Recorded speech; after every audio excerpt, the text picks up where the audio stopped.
Sino mga pangalan?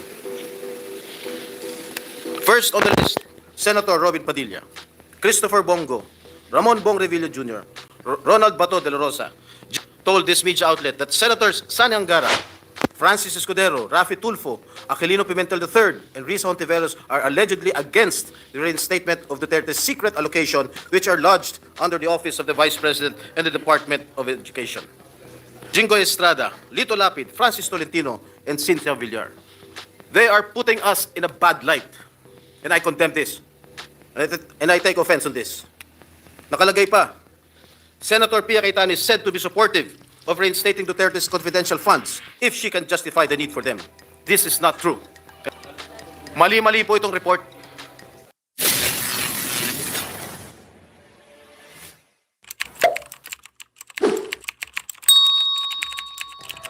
Success, take us closer to the light of love. Amen. Amen. Secretary, please call the roll of members. Roll call of members. The Honorable Senator Angara, Senator Binay, Senator Cayetano Alan, Senator Cayetano Pia, Senator De La Rosa, Senator Ejercito, Senator Escudero, Senator Estrada, Senator Gatchalian, Senator Go, Senator Ontiveros, Senator Lapid, Senator Legarda, Senator Marcos, Senator Padilla, Senator Pimentel, Senator Poe, Senator Revilla, Senator Tolentino, Senator Tulfo, Senator Villanueva, Senator Villar Cynthia, Senator Villar Mark, the Senate President. With 23 senators present, the chair declares the presence of a quorum. Majority, 23. What did they say? 23 rather. Yes, Mr. President, before we proceed, may I just be allowed to acknowledge some guests from the gallery? I was going to acknowledge two of my favorite players, if I Mr. may. President, my personal idol, Okay, I will let basketball you- idol is I will here, let you Mr. recognize President. them. We have Francis Arnaiz, Mr. Francis President, Arnaiz. in the house. Mr. Clutch. We would like to acknowledge his Of presence, Mr. Toyota. President. Mr. President, I'm starstruck. I have to be honest with you. He's And also- a great idol. Also with us is Philip Philip Cesar, Cesar. Mr. President, with Yes. Martin Tuason and Mr. Daniel Tuason, guests of our Senate President, Mig Subiri. Yes, this is Francis Arnaiz and Philip Cesar from the Toyota Crispa days. I was a young boy when I used to watch them. Yes. So welcome to your Senate, to our basketball idols and legends. Welcome. Yes, Mr. President. We also have with us guests of this representation and Senator Ejercito, Governor Aris Omentado of Bohol, Mayor Ben Canama of Tangub City, Misamis Occidental, former San Juan City Vice Mayor, and as I mentioned earlier, Philip Cesar, guest of Senator Estrada. We welcome all of them in this August chamber, Mr. President, together with our officials from the Executive Department. I can see Secretary, the gentleman from San Juan. If I'm not mistaken, Senator Jingo Estrada is seeking the floor. I move that he be recognized, Mr. President. Our distinguished colleague from San Juan, former Senate President Pro Temp, Senator Jingo Estrada, is recognized. Thank you, Mr. President. Mr. President, yesterday we had on the All Senators Caucus and we discussed lengthily the budget of the Republic of the Philippines. And just before we entered this August chamber, much to my dismay and much to our dismay, there was a news report that identified 8 or 9 senators, and there were names on that list. 8 or 9 senators who wanted to restore the confidential and intelligence fund of the Vice President and the Department of Education.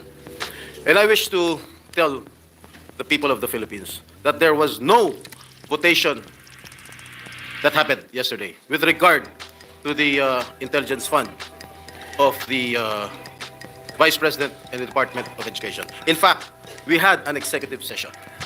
And I do not know who of our colleagues who scooped or leaked our conversation to this media outlet.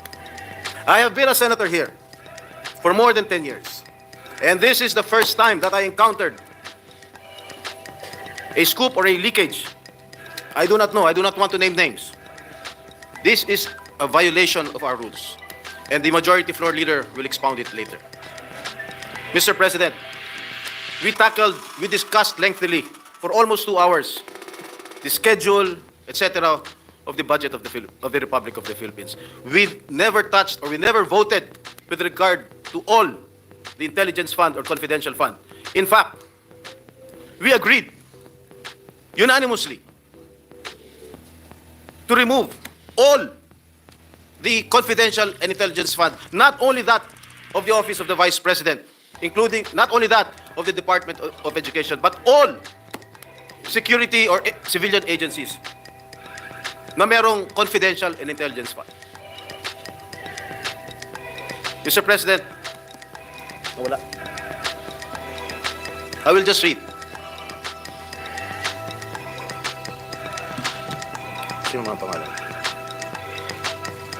First on the list, Senator Robin Padilla, Christopher Bongo, Ramon Bong Revilla Jr., Ronald Bato de la Rosa, Jingo Estrada, Lito Lapid, Francis Tolentino, and Cynthia Villar. They are putting us in a bad light, and I condemn this. And I take offense on this. Nakalagay pa, Senator Pia Cayetano is said to be supportive of reinstating Duterte's confidential funds if she can justify the need for them. This is not true, and I hope Senator Pia Cayetano will agree with me.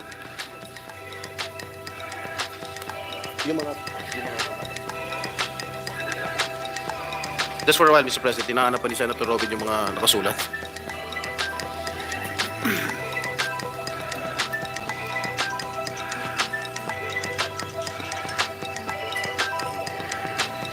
May naro yung wifi. Ano ba tayo dito? Converge, PLDT, Secretary, DICT. Naku. Mr. President, Please proceed. thank you, Mr. President.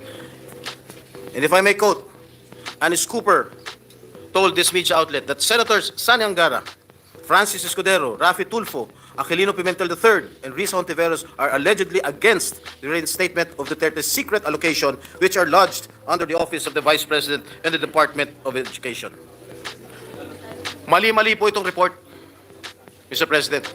And I think Senator Angara must not be included in this list. And among the offices, Duterte's allocation was part of the 1.2 billion in confidential funds that the House realigned to agencies focused on the West Philippine Sea. Mr. President, tumayo po ako rito dahil masamang-masama po ang loob ko. I really felt insulted. And I think my other colleagues here also felt the same way, Mr. President. And Mr. President, I stand before you and I want to make this recommendation, maybe to talk to this media outlet or to summon this media outlet and ask them who among us violated our rules, who among us leaked what transpired in our executive session yesterday. That's all, Mr. President. Thank you, Senator Jinggoy. Before I recognize the other members, I'd just like to put on record, I too am very disappointed. I have been a senator for 4 plus 6, 10 plus 2, 12 years, and a member of Congress for 9 years. And when we say executive session, we are bound by rules of both the House of Representatives and when I was in the House of Representatives and rules of the Senate when I was elected as a senator. Before I recognize the majority floor leader on the repercussions of violating that rules, I would just like to put on record as well that we had a healthy discussion. There was no voting that took place. There was a healthy discussion on how we will treat this budget, particularly on the confidential and intelligence funds. It's not fair to say that one group was for this and one group was for that because in the end, tama po sinabi ni Senator Estrada, we were unanimous in the committee report that the good gentleman from Aurora will be presenting today. We are in full support of his committee report. Now, I am very alarmed. As a matter of fact, that's why we were late. I usually try to start at 3 p.m. We had a meeting with the leadership, Senator Joel Villanueva and Senator Lauren Legarda. We met because of the implications of leakages during executive session. The executive department and very sensitive agencies of government may no longer divulge information to the executive session if they know somebody might leak it. That's why I take this very strongly. And I make sure, and I told the majority floor leader that I even called up Senator Nancy Binay because she's the head of the ethics committee, that we have to send a very strong signal that this shall not happen again. So, majority floor leader. Yes, Mr. President. Before I give my statement, Mr. President, which I actually agree with your manifestation and the statements made by our dear colleague Senator Jinggoy Estrada. Senator Chis Escudero is seeking the floor to clarify something, Mr. President. Yes, Senator Escudero is recognized. Thank you, Mr. President. Mr. President, I agree 100% with what Senator Jinggoy Estrada said. that the account is not accurate and that is not what transpired in executive session. I hope, Senator Jinggoy, you and I will not be sanctioned for saying part of what happened, as he said, it was the unanimous consensus of the members of the Senate in executive session. So this is not, the facts contained in the article, Mr. President, Your Honor, is not a leak. Chismis yun. So there is no leak to speak of really with respect to what truly transpired in the executive session. An attempt perhaps to create a story about it. But I confirm the statement of the good Senate President and the Senator Jinggoy that it was the unanimous position of the House, what Senator Angara will be sponsoring today and the other vice chairpersons.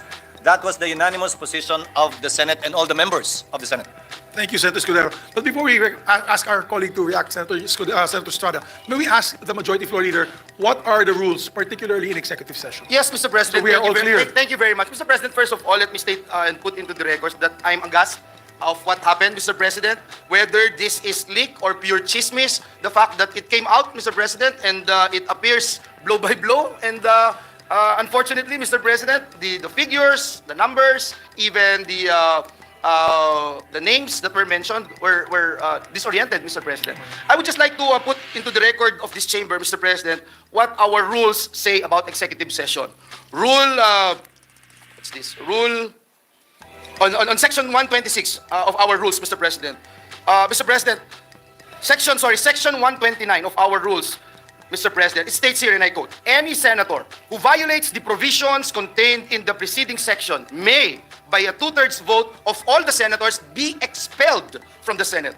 And if the violator is an official or employee of the Senate, he shall be dismissed. I like to put that on record, Mr. President, because at the end of the day, it's not just the leak or chismis that we're talking about here, and I agree with Senator Jinggoy Estrada being one of our veteran senator here in the Senate, Mr. President. It's more of the sanctity. It's more of the sanctity of the executive session. We continue to perform our duties and responsibilities here in the Senate. During committee hearings of Senator Bato, he would call for executive session. Paano ho tayong pagtitiwalaan ng mga nasa executive? Paano tayong pagtitiwalaan ng taong bayan kung ang ating executive session ay nangyayari po yung mga ganitong pangyayari, Mr. President? And so again, Mr. President, let me May I add, Majority Floor Leader, Section 28, the preceding section is very important. The President, as well as the senators and officials and employees of the Senate, shall absolutely refrain from divulging any of the confidential matters taken up by the Senate, and all proceedings which might have taken place in the Senate in connection with the said matters shall be likewise considered as strictly confidential until the Senate, by two-thirds vote of all its members, decides to lift the ban of secrecy. Thank So you, ganun Mr. katindi yung Very rules clear. natin. Very clear, Mr. President. Crystal clear, Mr. President. Mr. President, Senator Jinggoy is seeking the floor. Move that to Yes, be Senator recognized. Estrada. Thank you, Mr. President. I would like to associate myself with the comments made by the Majority Leader. Kahit chismis yan or gossip yan, walang problema sa akin yan. Ang problema, bakit o paano lumabas sa isang media outlet yung mga nag-transpire sa ating usapin kahapon. Yes. That is, for me, that is the most important thing. Thank you, Mr. President. Thank you very much. Senator, Minority Floor Leader? Senator Bato de la Rosa is seeking the floor. Maybe we can give the Minority Floor Leader first if you don't mind, Senator. Yes, Mr. President. The Minority Leader, Mr. Thank you, President. Mr. President. Ako nga, ngayon ko lang po nabasa, disappointed nga ako sa report eh. Kasi nasabi doon na against ako sa restoration ng CF ng Office of the Vice President.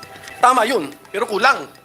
Kasi kahapon ako sinasabi ko, tanggalin din ang intelligence fund ng Office of the President. So kulang yung report, ipakidagdag sa report. Kasi the Office of the President is a civilian office, not an armed agency, and not a uniformed agency. So kulang po, pakidagdag na lang. You're not violating the rules because you're divulging your own position. Yes. So, yes, Senator Bato de la Rosa is recognized. Mr. President, it is very unfortunate that this kind of incident happened within our midst. Number one, Mr. President, it creates distrust from among us 24 senators. Ibig sabihin, the next time around that we are going to have our caucus or executive session, hindi na ako basta-basta magsasalita. Baka mamaya, meron na naman maglilik sa media. So pangit po, 24 lang tayo dito na senador at hindi pa natin mapagkatiwalaan ang isa't isa natin, Mr. President. Number two, it tarnishes the image of the Senate. 24 lang tayong hinalal ng buong Pilipinas at hindi pa natin mapagkatiwalaan ang isa sa atin na pwedeng nag-leak. If indeed, it was leaked by any member of the Senate. Kung ang nag-leak naman nun ay empleyado na nandoon sa loob, well, as a police officer, former police officer, Mr. President, I can vividly recall kung sinong nandoon sa loob. Dalawang staff ni Senator Angara.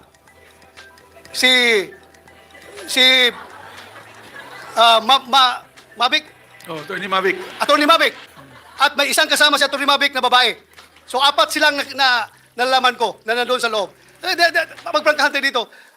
Dapat we have to made into account yung tao na responsable dito. Hindi lang na magsisend tayo ng stern warning sa kanila. Kundi the damage has been done. Lumabas na yung balita niya, nasira na kung sinong dapat masira. But I don't care kung masira ang reputasyon ko. Ang sa akin lang, ma-preserve yung ating reputasyon as a Senate. Hindi po maganda yung hindi tayo magkakatiwalaan dito. 24 lang tayo, Mr. President. And the waiter staff, huwag mo kalimutan yung mga staff sa likod. Yung mga waiter din, yung nandun din Isama sila. natin sa investigasyon Isama niyo, natin Mr. President. So if the chamber wishes, I can ask Senator Nancy Binay, who is the chairperson of the Committee on Ethics, to look into this closely, if it is all right with the body. Yes, I support, Mr. President. I support the call of Senator Jingo Estrada that yung source nitong news na ito, if it is a politiscope, he has to be called before a hearing para malaman natin kung sinong source niya. At kung hindi siya magsabi ng totoo, I will be the first one to move for the citing in contempt of that media personnel, Mr. President. Ikulong natin yan kung ayaw magsabi ng totoo. Mr. President, this is not a laughing matter. This is serious. Filipino people are watching us right now. Sabihin nila, ganyan na pala Senado ngayon, hindi ba pagkatiwalaan? Sila lang nag-uusap, maglilik pa doon sa media. It's very dangerous, Mr. President. Very dangerous. Masyadong akong dismayado. Thank you, Mr. President. We agree with the gentleman from Davao, and that's why after these proceedings, I will ask Senator Nancy Binay, chair of the Committee on Ethics, to investigate the matter. Yes, Mr. President. After Senator, yes, Mr. President. May I move that the Senate Committee on Ethics conduct a hearing and call, invite the source of the news, Mr. President, so that everything will be cleared out. Yes, we'll ask the majority floor leader to make the proper referral and motion. Before we make the proper motion, Mr. President, may I just appeal to our dear colleagues to hear the sentiments of our Other colleagues. other colleagues. We have, Mr. President, Senator Pia Cayetano been waiting for quite a long time. Senator Sherwin Gatchalian and Senator Lauren Legarda as well. Senator Lauren also is here. Mr. President, if I may, with the permission of my colleagues, may I request that we discuss this in caucus now, because by saying what is true or untrue in the reported publication online, we are speaking about the executive session. And let me just remind the body of Section 129 of the Rules of the Senate. It is not even a matter of whether it's published online or hard copy.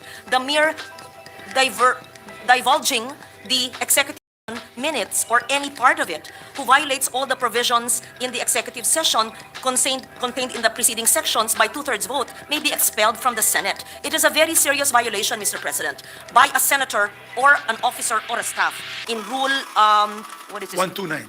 Yes, 129. Section 129. So, by saying that it is not true, or it is true in part, but in fact it is this, we are actually talking about the executive session. So it is my humble opinion, respectfully, I do not want to muzzle our colleagues, and if they want to speak on the floor, I leave it to your better judgment.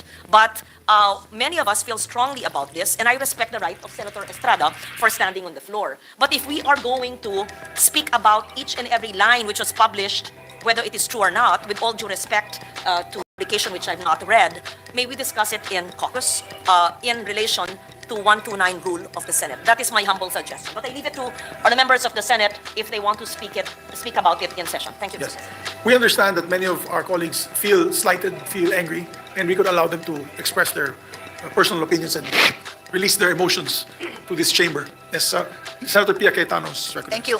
Mr. President, let me align myself with the observation and recommendation of the Senate President Pro Temp. I did not stand, I did not raise my hand with the intention of clearing any statement I made. I did not even read that. I don't bother reading those kind of articles. I don't. So, nung nabanggit pa yung pangalan ko, nagugulat lang ako kasi I don't bother reading those articles and I won't comment on it. What I will say is this. I will say it not because I'm repeating what I said in caucus, because I agree with Senate President Pro Temp that let's discuss it there. Because if our rules do not even make an exception. It does not even allow a senator to say, I will just repeat what I said. Walang ganun exception, Majority Floor Leader, correct? So I cannot stand up here and said, I will just be responsible for my statement. Ito po yung sinabi ko. hindi tayo allowed, walang exception sa rules natin na tumayo ang isang senador at sabihin, yung akin pong sinabi doon, ito. Kasi hindi naman magkaroon ng opportunity yung ibang 23 senators to explain what they said or what they thought. Because precisely, the rule is, lahat tayo tahimik. At kaya ang parusa doon, yung pinakamabigat na parusa na expulsion from the Senate. So, ang puntos ko ay simple. Chairman ako ng isang mahalagang committee na naghihiring ng budget na yan. DepEd, CHED, DOH, and attached agencies. So, on the issue of confidential funds, intelligence funds, or kung ano pa man, ako gusto ko, tanungin ng mga senador sa floor, yung mga tanong nila tungkol doon, para makapagdesisyon ang bawat senador kung ano ang tingin niyang nararapat na gawin sa mga pondong yan. Confidential, non-confidential, anything. So, yun yung gusto kong klase na diskusyon. So, kung nagkaroon tayo ng executive session na napag-usapan man ng ganon, hindi nga dapat lumalabas yon kasi nga, ang mga subcommittee chairman na katulad ko ay magre-recommend sa chairman na si Senator Angara kung ano dapat gawin sa mga pondong yon. Hindi ko naman didesisyonan mag-isa yon. Didesisyonan ko yon based on the debates. I would like to be educated properly based on the rules of the Senate. Gusto ko marinig yung posisyon ng Minority Floor Leader, ng Deputy Minority Floor Leader, ng Senate President, ng Senate President Pro Temp, ng mga baguhan na Senator. Gusto ko marinig lahat yon. Ano ang paniwala nyo tungkol dito sa mga iba-ibang pondo and what will we do about it? Tapos, iharap natin sa taong bayan kung ano desisyon natin. So kaya nga, and I'm explaining this because the students, the young people, the old people who will now care to comment, bakit ba may executive session? Bakit ba kayo nagsisikreto? Eh wala naman kaming balak isikreto, ilalabas nga yun. Pero minsan may mga diskusyon na gusto natin marinig yung opinion ng bawat isa na walang titigil nung, kunyari gusto kong magtanong ng, it's a stupid question, pero tatanungin ko na, di ako mahihiya. Di ba? Aminin natin, minsan nahihiya tayong magtanong dahil, kasi bago lang ako, di kaya kami executive session para lahat pwedeng maitanong, lahat pwedeng mailabas. Kaya dapat sikreto yun. And then at the right time, mapapag-usapan. I wanted to explain that lang, Mr. President, for the benefit of those watching us. Kasi ang puntos is, bakit kayo may executive session? Bakit kayo may tinatago? Wala akong tinatago. Nagdidiskusyon ng maayos para bang magulang. Let's say, for example, na wala itong nangyaring ganito sisermo na ni Senate President o kaya ni Senate President Pro Temp ako, sisermo na nila ako. They will do that in private. In the executive session, ay Pia, di mo naintindihan. So gagawin namin yun in private para pagdating sa public, ganun ba? O sige, tatanungin ko na lang in public o kaya di ko na tatanungin dahil naipaliwanag ko na. That's the reason among many other reasons kung bakit may executive session. I just wanted to explain that dahil ang puntos nito is bakit may executive session at bakit may mabigat na kaparusahan. Wala tayong tinatago. But the reason for the rules is because it is meant to be followed. It is not meant to be violated. So kung may nag-violate, magkaroon ng tamang due process, magkaroon ng hearing, magkaroon ng opportunity to explain, and then the proper penalty must be meted out. Thank you, Mr. President. Thank you very much, Senator Cayetano. Senator Gatchalian, recognized. Sir President, I just want to add from what Senator Bato mentioned and Senator Cayetano mentioned as well. The broader implication of this, Mr. President, is the trust and confidence to the Senate. It's our credibility on the line. And every budget hearing, normally, a lot of the security cluster, the National Defense, the Department of National Defense, the PNP, the NICA, all of them normally will request executive session so they can tell us what is the reality, the national security situation, national security matters, so that we can act accordingly. Leaks like this will hamper, will destroy our credibility, destroy our integrity, and it will now prevent the security agencies to give us the truth because they will have doubts in their minds whether the truth or whether information will be kept safe in the halls of the Senate.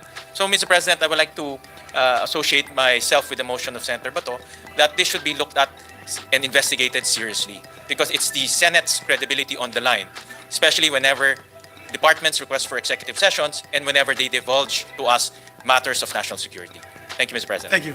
And that's why we had a meeting earlier with the leadership because we cannot take this lightly. Mr. President, upon consultation with our dear colleagues, I move that we tackle the previous motion of Senator Bato to refer the speech, manifestations thereon of the distinguished gentleman from San Juan, Senator Jinggoy Estrada, and the manifestations made by our dear colleagues to the Committee on Ethics and Privileges. I so move, Mr. President. There being no objection to the motion, motion is approved. Thank you, Mr. President. Mr. President, I move that we transfer from the calendar for ordinary business to the calendar for special orders, Committee Report number 155 on House Bill number 8980. This pertains to the 2024 General Appropriations Act. I so move, Mr. President. There being no objection, motion is approved. Mr. President, I move that we consider House Bill number 8980 under Committee Report number 155. So move, Mr. President. There being no objection, House Bill number 8980 is hereby considered, and we ask the Secretary to read the title of the measure. Anak appropriating funds for the operation of the government of the Republic of the Philippines from January 1 to December 31, 2024. Mr. President, to sponsor the measure, may we recognize the chairperson of the Committee on Finance to deliver the sponsorship speech, Senator Sani Angara. Our distinguished colleague from the province of Aurora, Senator Sani Angara, is recognized. Thank you, Mr. President. Thank you, Majority Leader. Good afternoon to our colleagues. Mr. President, the word budget comes from the French word bougette, a small leather bag, which is the humble ancestor of the pricey one clutched by influencers today. In the early days of our republic, when the annual budget was barely 10 million pesos, the coffers were downloaded by the retreating revolutionary government from trains in duffel bags. But today, in this era of trillion-peso expenditure plans, it is downloaded electronically. While the budget's magnitude and the manner by which it is allocated has drastically changed, the bedrock principle remains. The budget has to be scrutinized and appropriated by the elected representatives of the people. One thing has also remained constant. The national budget is more than a money bag. First and foremost, it is a toolbox for development. It funds our nation's progress. It finances our children's education. This budget appropriates a huge outlay for infrastructure, hundreds of kilometers of roads, bridges, and railways for people, so that our people and produce can be transported safely. It allots significant amounts for agriculture to address the scarcity of affordable food. It provides funds that will be spent towards the generation of more quality jobs and support for local industries to become more competitive. It will bankroll our health system, not just to cure the sick, but more importantly, to prevent our people from being ill and our families from being one hospitalization away from bankruptcy. It will spend sizable funds towards keeping our people secure in their homes, our streets safe for our children, our territory shielded from intruders. It will allocate an adequate share for a working justice system. It downloads appropriations to the regions, provinces, cities, and municipalities so that our local government units and their communities will be empowered to pursue their own paths to development and prosperity. Mr. President, the budget is also an emergency kit. It brings relief to people hit by misfortunes, it repairs places devastated by calamities, and it rebuilds livelihood wrecked by disaster. We are setting aside 21 billion for the NDREAM Fund, National Disaster Risk Reduction Fund, formerly known as the Calamity Fund, not just for responses to, but also for resilience against calamities, of which, due to our geographic misfortune, we withstand many annually. We are also earmarking billions as assistance and support to overseas Filipino workers, whether they are being harmed by war or by a wicked employer. Sang sulok man sila sa mundo. Sa budget ito, Mr. President, may kwento sa bawat kwenta. Bawat piso ay may hatid na pag-asa. Bawat perang gugugulin ay pangtubos sa pangako na ang buwis na ibinayad ng mamamayan ay babalik sa wastong paraan. As DBM Secretary Pangandaman emphasized during the DBCC briefings last August, this is the first expenditure plan to be fully developed under the leadership of President Ferdinand Marcos Jr. This is why the avowed goals of this budget are no different from last year's. If anything, in this proposal, we see more clearly the administration's ideas on how to encourage growth, to slash poverty, narrow the budget deficit, and reduce debt, to jumpstart the economy's transformation, and to finally cement our status as an upper-middle income nation. The general aim is still to pursue the agenda for prosperity, framed by the 8-point socio-economic agenda of the administration, which includes food security, improved transportation, affordable and clean energy, healthcare, education, social services, sound financial management, and bureaucratic efficiency, buttressed by the medium-term fiscal framework and encapsulated by the 2022 to 28 Philippine Development Plan or PDP. Sa madaling salita, Ginoong Presidente, napapaloob sa panukalang budget ang mga hakbang na nais tahakin ng gobyerno patungo sa isang bagong Pilipinas, kung saan matatag, maginhawa at panatag ang buhay para sa bawat Pilipino. Sa paglalahad ni NEDA Secretary Arsenio Balisacan, who is with us this afternoon, itong nakaraang DBCC briefing, matatanto na pagkatapos natin maabot ang 7.6% GDP growth itong 2022, naabot naman natin ang 5.3% GDP growth sa unang 6 na buwan ng 2023. Sa mga emerging economies, tayo ay pumapangalawa lamang sa China sa naitalang panahon. At ang magandang performance na ito na humuhudyat sa angking galing at potensyal ng ating ekonomiya ay produkto ng pinagsamang pagsisikap at pagtutulungan ng gobyerno at ng pribadong sektor. The charge should now be to continue on the same path, Mr. President, intensifying the things that are working and improving on what needs to be corrected. In his message for the 2024 budget, President Marcos wrote it succinctly. Our immediate economic recovery was the result of the collective effort of Filipinos. Unity was what made it happen. For the next 5 years, we must do more. And for sure, Mr. President, unity has enabled your Committee on Finance to come up with this committee report. Profuse thanks are in order for the Senate leadership under the able and dynamic leadership of our Senate President Mig Zubiri, Senate President Pro Tempore and Senior Vice Chair Lauren Legarda, Majority Leader Joel Villanueva, and Minority Leader Coco Pimentel. I am doubly grateful to my Vice Chairpersons in the Committee on Finance, Senior Vice Chairpersons Lauren Legarda, Pia Cayetano, and Amy Marcos, Vice Chairperson Cynthia Villar, Bato de la Rosa, Win Gatchalian Bongo, Risa Ontiveros, Nancy Binay, Grace Po, Francis Tolentino, Mark Villar, JV Ejercito, and Jinggoy Ejercito Estrada for their continued cooperation and hard work, even working through the break. I'm also grateful to the House of Representatives for their timely transmittal to the Senate of the General Appropriations Bill or GAB under the leadership of Speaker Romualdez and our counterpart House Appropriations Chair, Representative Ko. Maalala po, Mr. President, na kakagaling lang natin mula sa legislative recess at sa barangay at SK elections. Marami pong nagbakasyon pero ang staff po ng Senado, lalong-lalo na ang staff ng LBRMO or Legislative Budget Research and Monitoring Office at Senate Secretariat. Pinamunuan po ng LBRMO ni Director General Irene Palanca ay nagsikap at halos hindi natulog, Mr. President. Yung galing at tiyaga nila ang nagsilbing puhunan para lalong mapaganda ang napakahalagang batas na ito. Kaya po, tumatayo po tayo ngayon, Mr. President, para ihain ang pambansang budget ng 2024 na may halagang 5.768 trilyong piso. Katumbas ng halagang ito ay higit sa 20% ng ating buong ekonomiya o GDP. Ito ay mas malaki sa 2023 budget ng halos 10%, 9.5% to be exact. New appropriations will add up to 4.3 trillion, of which 4.02 trillion are program funds, with another 281.9 billion to be listed as unprogrammed. Automatic appropriations amount to 1.748 trillion. The government's flagship program shall be provided adequate funding so they can continue in earnest. Included are items such as the Pantawid Pamilyang Pilipino program or the 4Ps, our long-standing social amelioration program that is keeping millions of Filipino families from falling into abject poverty, the Build Better More program, the comprehensive infrastructure development program that will allow our country to become more connected, more efficient, more productive, the implementation of the Universal Access to Quality Tertiary Education or UACTEA law, and the Tulong Trabaho Act, among many others, which makes higher education opportunities more accessible to our people. Mababatid, Mr. President, na sinigurado ng inyong komite na sa ating panukala patuloy na pinapatupad ng pambansang budget ang malawakang 8-point social economic agenda ng Administrasyong Marcos at iba pang mga strategic goals at objectives para sa ikaunlad ng Pilipinas. Kasama dito ang mga programa ng Department of Agriculture at ng mga attached agencies para masigurado na abot kaya ang pagkain para sa bawat Pilipino. Kabilang dito ang mga banner programs ng DA para sa bigas, mais, livestock, high-value crops development, soil health, fisheries, agriculture research and development, buffer stocking at marami pang iba.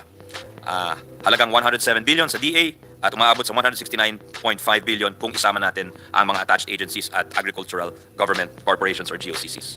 Ngayon na nakapag-appoint na si President Marcos ng bagong secretary, naniniwala kami na sa pamamagitan ng budget, mabibigyan ng angkop na suporta ang bagong sekretarya para magampanan ng kanyang napakahalagang mandato, lalong-lalo na ngayon, na patuloy na tumataas ang presyo ng mga bilihin.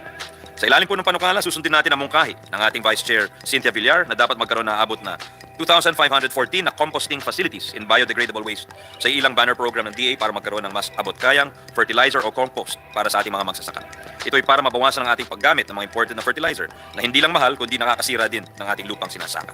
Meron din tayong pagdagdag at mga realignments para lalong umigting ang distribution ng mga binhi at ibang mga farming inputs, ang research and development para sa agrikultura, ang training and capacity building para sa ating mga magsasaka. Dumami ang mga mobile soils laboratories natin mula 4 sa ilalim ng NEP or National Expenditure Program, naging 16 base sa ating committee report. At ang quarantine and monitoring services ng mga ahensya na panlaban sa smuggling na siyang binanggit ng ating Minority Floor Leader, Coco Pimentel, na gusto niyang suportahan sa budget ng DA at ng mga attached agencies nito. Magkakaroon din ng dagdag na pondo sa Halal Food Industry Development Program para makapagsagawa ng feasibility study tungkol sa modernization ng mga halal food infrastructure at makapagtayo ng halal multiplier farm. The proposed budget will also continue to fund the construction and operation of 60 legislated hatcheries, as well as the conduct of relevant feasibility studies.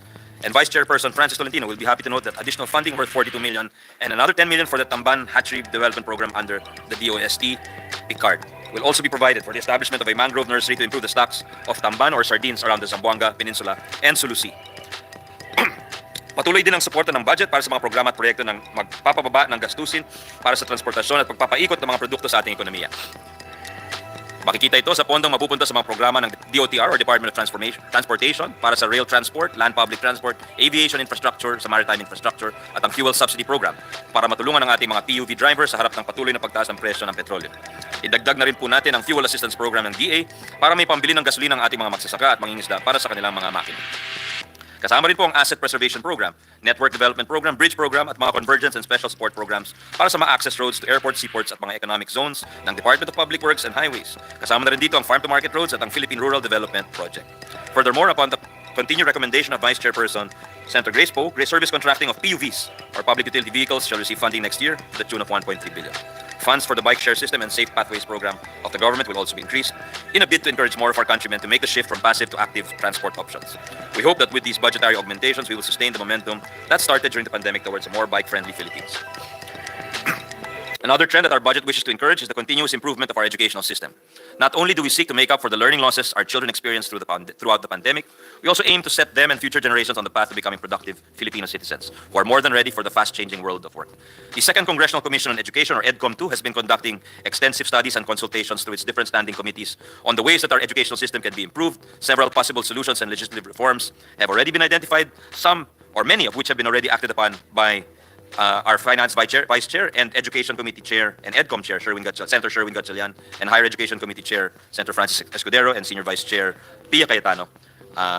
As EDCOM pursues its mandate in earnest, we have worked to complement this bicameral initiative by providing even more funds to the education sector.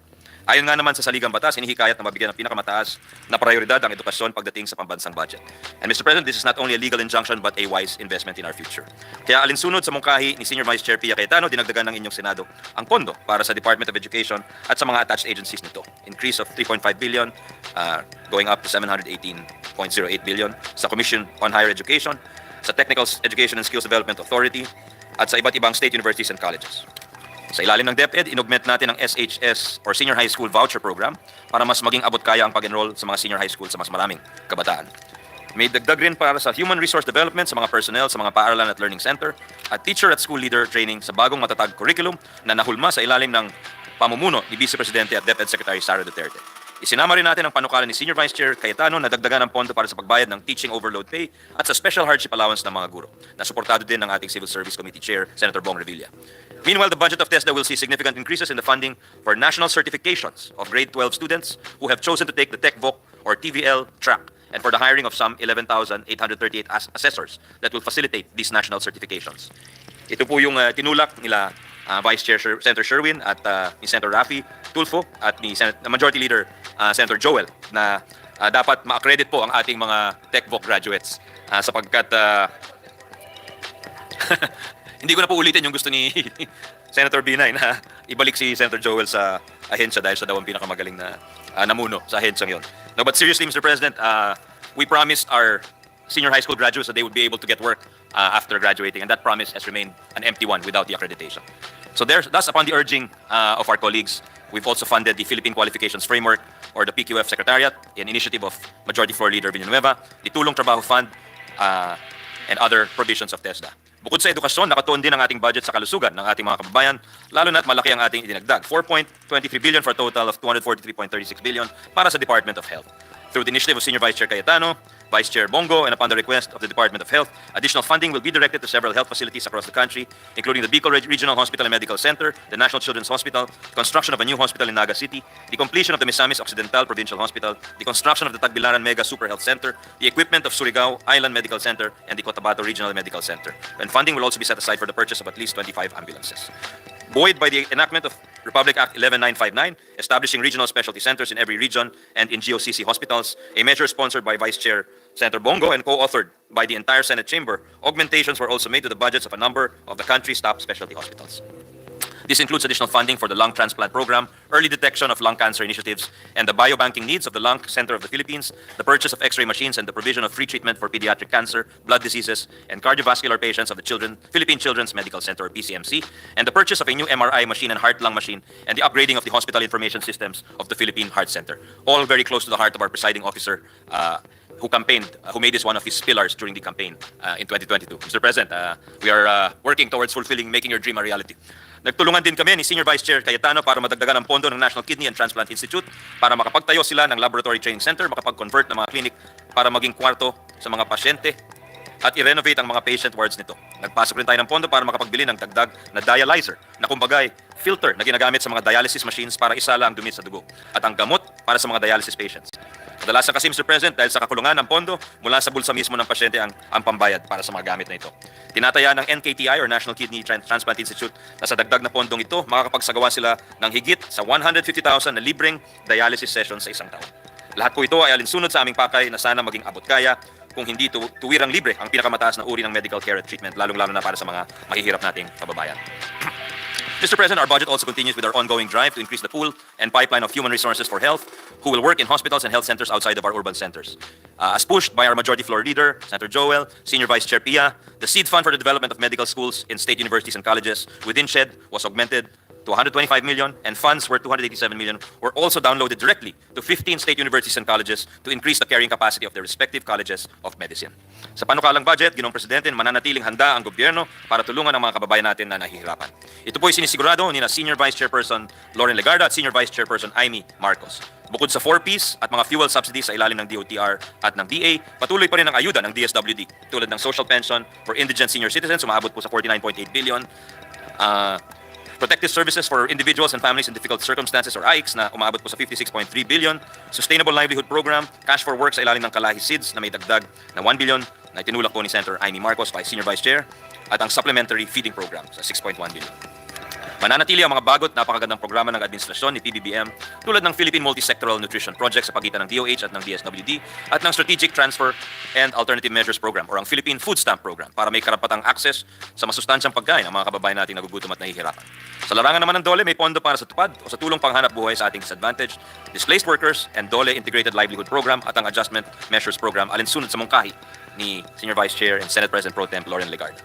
Tuloy-tuloy rin ang tulong para sa mga nagkakasakit sa pamagitan ng National Health Insurance Program ng PhilHealth o Medical Assistance to Indigent Patients o MAIP sa ilalim ng DOH at ng mga ospital sa mga nais makapag-aral pero kulang ang pondo para makapag-enroll tulad ng mga voucher program, education, service contracting ng DepEd at ng STUFAPS or Student Financial Assistance ng CHED.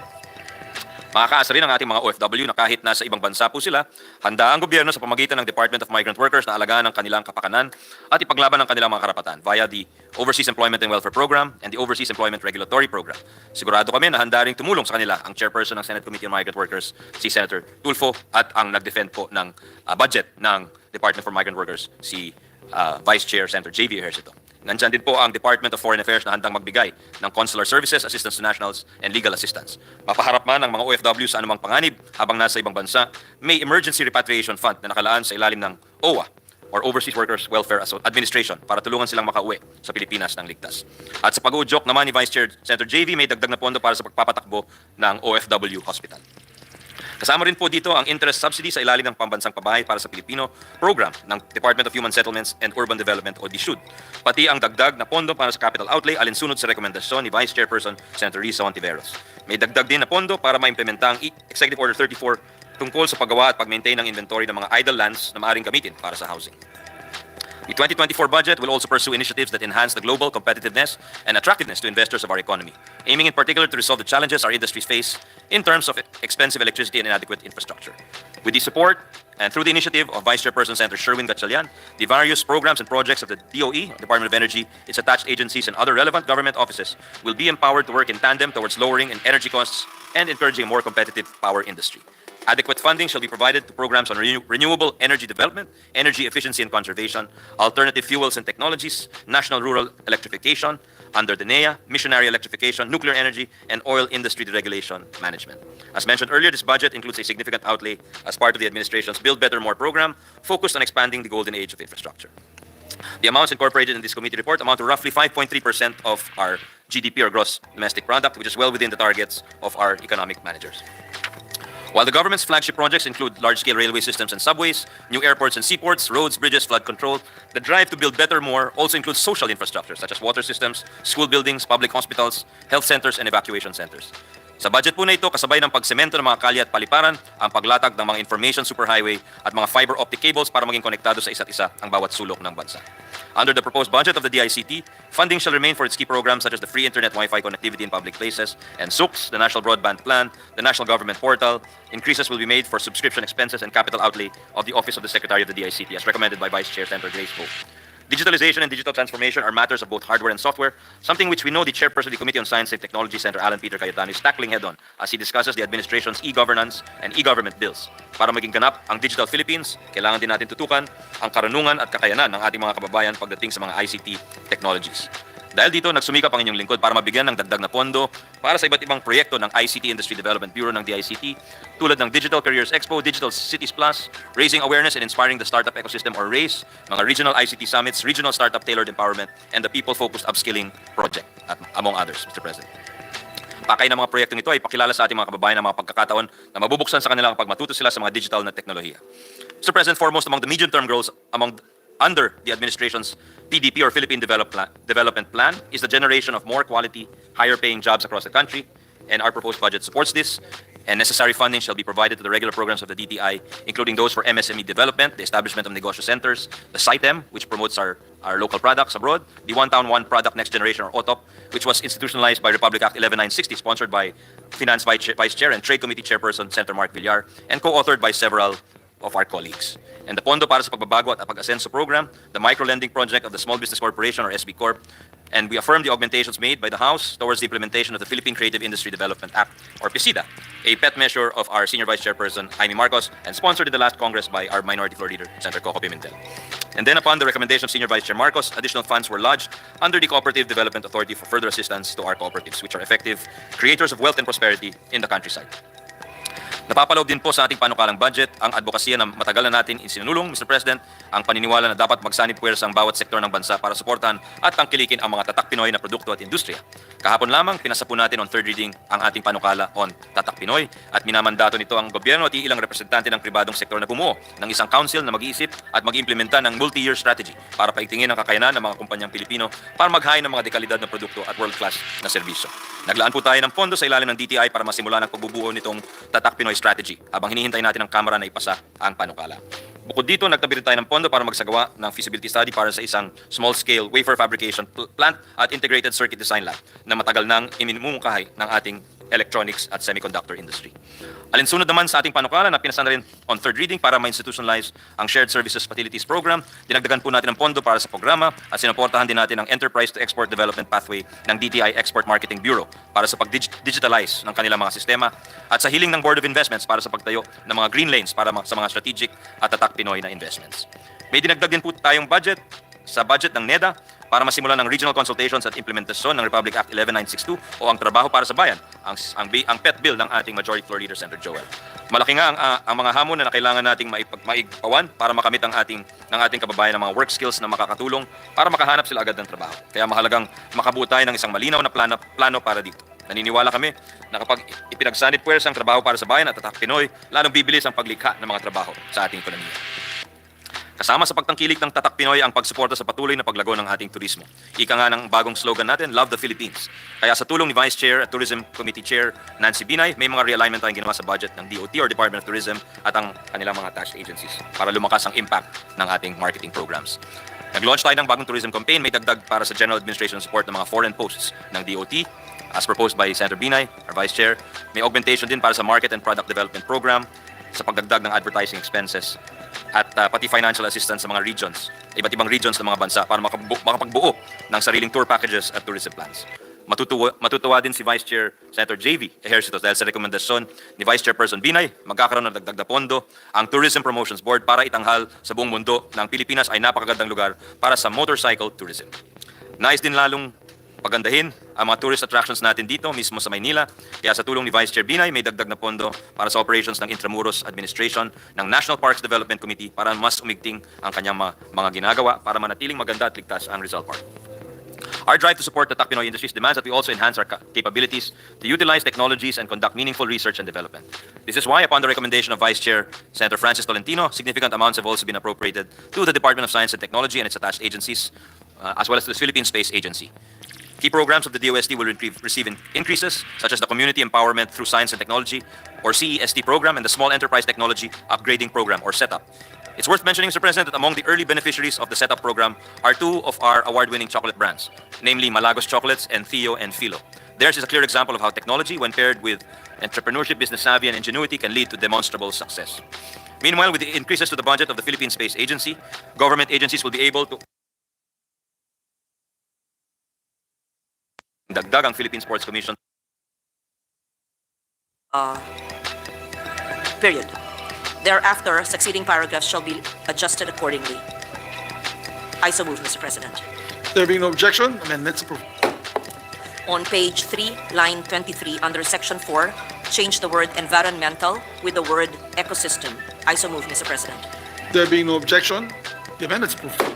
On page 5, under section 6, line 10, remove the word securing, add the phrase ensuring the inclusion of proposals, comma, through program convergence budgeting to avoid duplication of funding for similar program, comma, activity, comma, or project for PENCAS, comma, by the implementing agencies for. I so move, Mr. President. There being no objection, amendments approved. Thus, section 6, paragraph C, subparagraph I shall now read as follows. Provide immediate support to achieve the the priority activities across all components of the NCA roadmap, such as ensuring the inclusion of proposals through program convergence budgeting to avoid duplication of funding for similar program, activity, or project for PENCAS by the implementing agencies for budgetary or financial and technical support, and collaborating with development partners for project preparation and implementation. And wait 1 minute. That's the next. Yes, I so move, Mr. President. This is on page, This this is is- on page 2? This was on Item number 5? page 5. Yes, Mr. President, section 6. It's page 5, section 6. Page 5, section 6, line 10. Okay, there being no objection, amendments. Thank you, Mr. President. With an amendment introduced by Senator Joel, would you like to read it? Yes, by the Majority Leader on Extractive Industries Transparency Initiative, page 6, lines 23 to 30. Delete the paragraphs under section 7, paragraph B, up to page 7, lines 1 to 5. Replace it with the following paragraphs, and I read. The DNR shall be responsible for providing NCA data to PSA. The DNR shall ensure the participation of its concerned agencies, bureaus, and attached agencies. It shall spearhead the establishment of site-specific ecosystem accounts. In the Environmental Impact Assessment EIA system, the DNR shall ensure that the natural environment, ecosystem services, and natural capital are framed as opportunities, benefits, or assets that may be put at risk. The DNR shall ensure the wide availability of frameworks, tools, methods, and skills, including but not limited to the Extractive Industries Transparency Initiative, EIEI, and the use of available temporal and spatial NCA data in the conduct of EIA. I so move, Mr. President. There being no objection to the amendment, amendments. Thank you, Majority Leader. On page 9, after line 11, add a new section 10, which shall read as follows. Section 10, applicability of other laws. For purposes of implementing the provisions of this Act, penalties provided in RA 9485 or the Anti-Red Tape Act of 2007, as amended by RA 11032, or the Ease of Doing Business and Efficient Government Service Delivery Act of 2018, and RA 10625, or the Philippine Statistical Act of 2013, shall apply. Thereafter, succeeding sections shall be adjusted accordingly. I so move, Mr. President. There being no objection to the amendment, amendments. And I believe that Senator Ontiveros also has an amendment. Yes, we'd like to recognize Senator Ontiveros. Salamat kaayo, Mr. President. On or in section 11, which can be found on page 9, after line 27, I propose to add the sentences.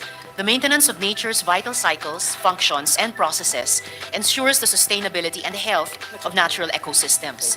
This is in recognition of the fact that there are limits to the ability of these natural ecosystems to regenerate, and that human development that alters or affects them must be sustainable and must allow for their renewal and restoration. I so move, Mr. President. It's a good one, thank you. We accept. There being no objection, amendments accepted. Salamat kaayo, Mr. President. I so move, Mr. There President. being no objection, motion is approved. Thank you, Mr. President. With the consent of the body, I move that we approve on second reading Senate Bill number 2439, subject to stand. I so move, Mr. President. There being objection, the motion of the Majority Floor Leader, Senate Bill number 2439 is hereby approved on second reading. Thank you very much, Congratulations. Mr. President. Sponsor Congratulations to our Senate President Pro Tem. I now move that we suspend consideration of Senate Bill number 2439. So move, Mr. President. There being no objection, motion is approved. I would like to thank the Majority Leader for giving this priority and the Senate President and the minority who really thoroughly studied it as well and for giving it full support. While the interpellations of the Minority Leader were not easy for me because it's a very, very technical economic, finance, and statistical measure which has been pending for 20 years. It's difficult. This has been passed on third reading by the House of Representatives, and this has been a 20-year pending measure by Congress. So it is a very big accomplishment under your leadership. And I also eagerly await the amendments, further enhancements of Senator Pia Cayetano, which I will eventually accept during BICAM. But thank you for this, Mr. President. I know I can see the cringe in your eyebrows because it's not an easy measure. It's a NEDA and PSA measure. It's quite confusing, Madam Sponsor. It is not confusing, perhaps challenging, but it enhances the natural capital of our resource-rich nation. Yes. Yes. So thank you, Mr. I President. trust in your wisdom. In the Sawang-Macalas Road in the province of Romblon into a national road. I so move, Mr. President. Is there an objection? There being none, the resumption of consideration House Bill number 1028 under Committee Report number 77 is now in order. Thank you very much, Mr. President. Mr. President, the parliamentary status of the measure is that we have sponsored the bill, and with the consent of the body, I move to open the period of interpellation. I so move, Mr. President. Hearing no objection, period of interpellation is now in order. Mr. President, this juncture, I move that we recognize the sponsor of the measure, Senator Ramon Bong Revilla Jr., and to interpolate our Minority Leader, Senator Aquilino Coco Pimentel III. So move, Mr. President. The sponsor, Senator Ramon Bong Revilla, is recognized, as well as our Minority Leader, Senator Aquilino Coco-Pimentel. Thank you, Mr. President. Mr. President, the DPWH Department Order 133 Series 2018 list the recommended characteristics for conversion of local roads into national roads. But this DO is primarily for administrative conversion. Thank you. Meaning the DPWH itself. Okay. Thank you, Mr. All right, President. Mr. Yes. President. The answer came before my question. So with the permission Advance, of our ah. sponsor, we will do this calmly. Mr. Okay, President. sige. So, Mr. President, the nature of this House bill, Mr. President, is a conversion of a local road into a national road. That's correct, Yes, Mr. President. so this is one of the many which are pending or which are still to come. And what kind of a local road is this, Mr. President? Are there different kinds of local roads?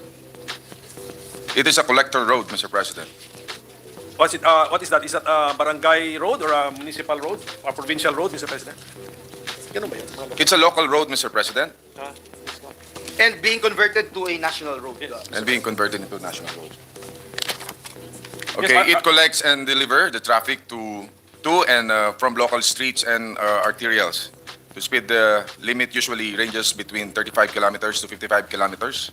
Pedestrians are allowed to cross only at intersections. Parking can be allowed except at peak times. Sige po, being a local road, meaning to say this was built with the local funds, by what level of the LGU, Mr. President? Actually, Mr. President, ang sumasagot po nito is more on the local. That's why they wanted to convert it into national road para matulungan po ng national government ang municipality. Usually that they cannot afford. So pinapa-convert po ng ating mga kongresista para ma-afford po ng local. Para Kasi po, maisayos natin. napapansin natin ito siguro kada Congress, mga siguro not less than 20 to, no? 20, minsan 50, minsan 100, Mr. Siguro, President. opo. So ano pong budgetary impact po ng pangkaraniwang bill na ganito po? Can we fix it on a per kilometer basis? It's a case-to-case basis, Mr. President. It depends do sa haba at cost ng project, ng maintenance. So, i-apply na lang po natin dito po. For example, sa pinag-usapan nating House Bill number 1028, the Sawang Macalas Road in Romblon, the province of Romblon. Ano pong estimated budgetary impact po nito once we accept it as a national road? And then, pagkatapos po sagutin, pwede po malaman ano yung formula, paano po ginamit ba yung ilang number of lanes at saka yung kilometers, tapos minultiply sa a certain amount. Ganun po ba yun? Ganun ba kahaba ito? Magkano ba? Ilan mga?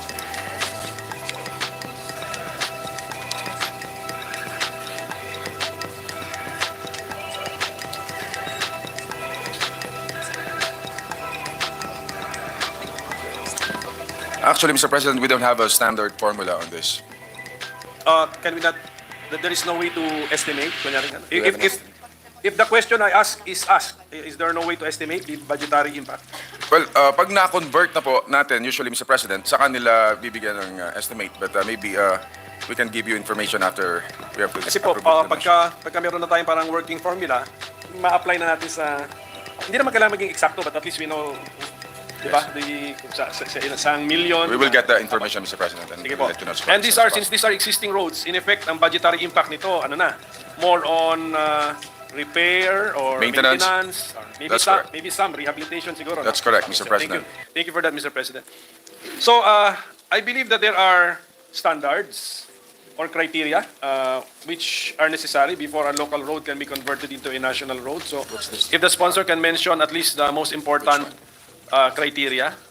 And then next question, of course, the follow-up question is if the standards were followed or observed, Mr. President. The road conversion guidelines, Mr. President, the local road shall comply with at least one of the DPWH road functional classification criteria. Should be this focuses on functionality of a road in relation to the national road network. Number 2, technical requirements, road right of way, 20-meter right RROW, 15-meter in highly urbanized areas RROW. There will be a registry of deeds and or DNR certification to ensure DPWH that there will be no expense from its part for any claims for the payment of the RRW that may arise therefrom. And district engineer certification that the road is within the DPWH standards of at least 20-meter RROW. That is with at least 6-meter carriageway with gravel surfacing, and that is in maintainable condition, Mr. President. So our committee, just for the education of this representation, Mr. President, so our committee in the Senate, we have a checklist, parang ganun. So each and every bill converting a local road to a national road, for as long as all of the boxes, the required boxes are checked, then Yes, Mr. President.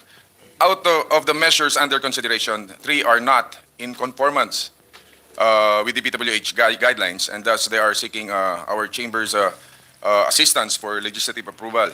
Ang sinasabi po kasi ng DPWH, hindi po pasok sa mga examples nila, mga maaaring ma-convert into national roads, yung mga panukalang under consideration ngayon. Pero sa naganap po nating public hearing, naniniwala po ang inyong komite na justify naman po ng mga proponents ang conversions ng kalsada.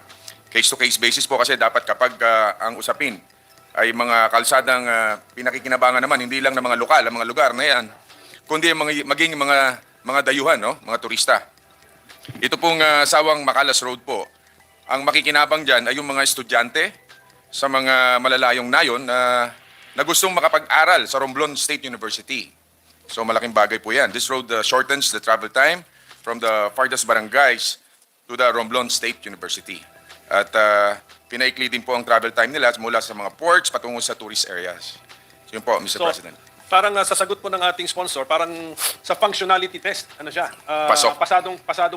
That's correct, Opo. Mr. President. Pero ito po bang mga criteria na nabanggit ng ating sponsor ay nakabase sa batas o nakabase lamang sa isang administrative issuance, Mr. President? Pasok po ito sa department order So it's ng an DPWH. administrative issuance. That's Ano correct, siya? Mr. President. Kaya nga, precisely. Walang batas. Walang batas na ganun ka-specific as to the criteria or standards. Exactly, nasa sa atin po. Siguro, ang meron sa batas is the delegation to the department or to the secretary to issue the standards. That's correct, Mr. President. Kaya nga, kahit na hindi, let us say, hindi present lahat nung hinahanap ng department order, kung batas na ang nagsasabing national road na siya, it supersedes the requirements of the department order.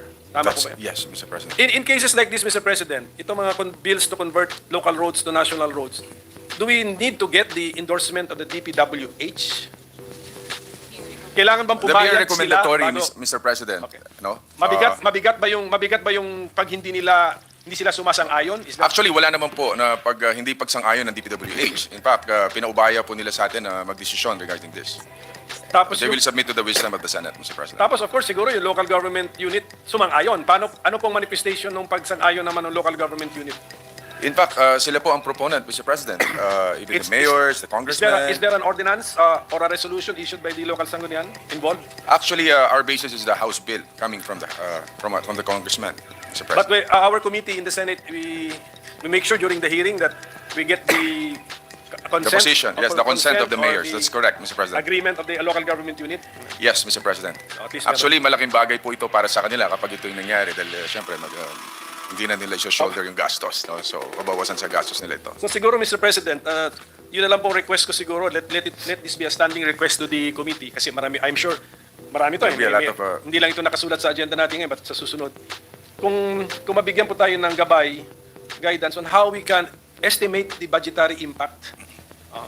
Kasi I'm sure meron eh. Tapos, I'll do that, Mr. President. And then, Mr. President, the budget, siyempre may budgetary impact. This will be taken most likely from the budget of the DPWH.